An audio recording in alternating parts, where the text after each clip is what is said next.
Welcome! If you want to deactivate or activate power on timer in Xiaomi Mi TV 4S, at first you have to go for the settings icon in the right upper corner. Next, you have to scroll down for the timer. As you can see, in my case, this option is deactivate.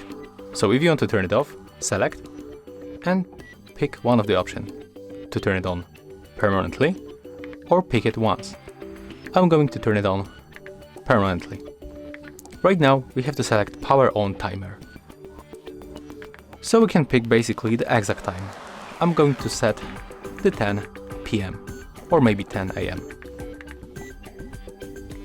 And there it is. That's how we can turn it on and set up the exact time. And what about the deactivate this option? Just go for the power on timer, type and select off.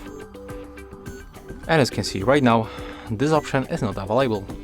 So that's it. If you find this video helpful, remember to leave a like, comment and subscribe.